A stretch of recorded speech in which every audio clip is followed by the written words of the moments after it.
As I travel across North America, working with corporations and builders, I've had some interesting observations about the leadership skills of the people who employ me. The reality is that in many cases, there's a definite lack of leadership at both the senior and middle management of these companies. And it causes some pain for these companies. I get owners who ask me questions like, how come I can't get my employees to do what I want them to do? Or how come I have this kind of attitudes among my employees? And I think a lot of this is directly related to the leadership skills of the owners and of their senior people. And so I thought I'd take a minute today and talk a little bit about what I believe are some very important leadership traits, 7 of them actually to be specific. And let's start with what almost everyone talks about in leadership. Number 1, set the example.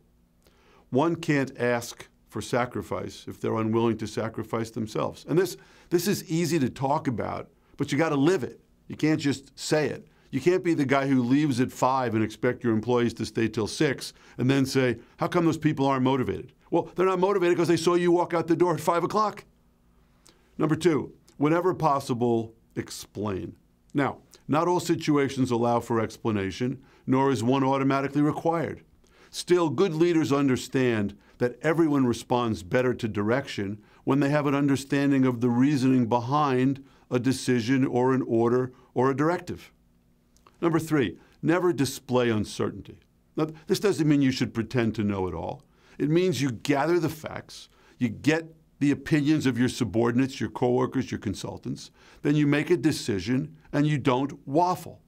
Now, when I say don't waffle, that doesn't mean we can't be adaptable. What it means is we don't make a decision and then sit around and try to rethink it. Oh, did I make the right decision? When you make a decision, live with it. Number 4, when circumstances change, change with them. Even the best decision may have to be modified or even reversed as facts and situations change.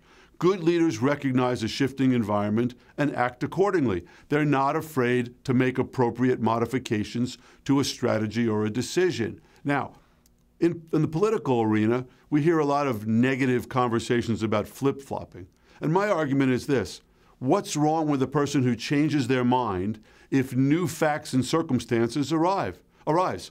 I would argue this is a person who looks at the situation, looks at the environment, realizes circumstances have changed, and adapts to the environment around him. What's wrong with that?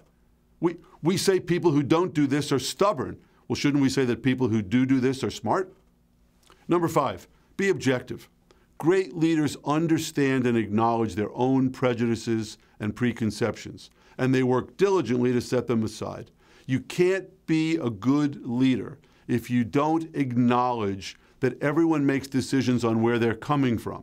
And you need to know where you're coming from, and sometimes you have to learn how to put where you're coming from aside. You can't only lead or manage from your own perspective. You've got to learn to do that from a more neutral perspective sometimes. Number 6, attempt to be fair and equitable. But remember, that is not always possible.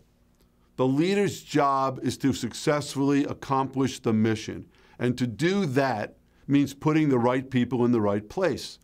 While fairness is a desired outcome, it must sometimes take second place to more prudent decisions that increase the probability of success for everyone. In the military, for example, it's often necessary to ask certain people to take dangerous jobs on over and over again because they're the best at that job. Find other ways to compensate those people, but never put the second best person in charge of an important job. Number 7, you can't change what you don't understand. To effect true change in any organization requires true understanding. Good leaders recognize their obligation to have and understand all the facts available before making decisions and developing strategies. Bad decisions which are the result of inadequate research or review must be seen as a failure of leadership to fulfill one of its most important responsibilities, the gathering and interpretation of the knowledge and the facts available. So let me summarize. Being a great leader requires commitment, sacrifice, and plain hard work. But it is, to a large degree, a learned skill. So if demonstrating leadership is a requirement of your position, and if you're the owner of any type of company, it most assuredly is, then get serious and improve your leadership skills. Don't hesitate. Do it now.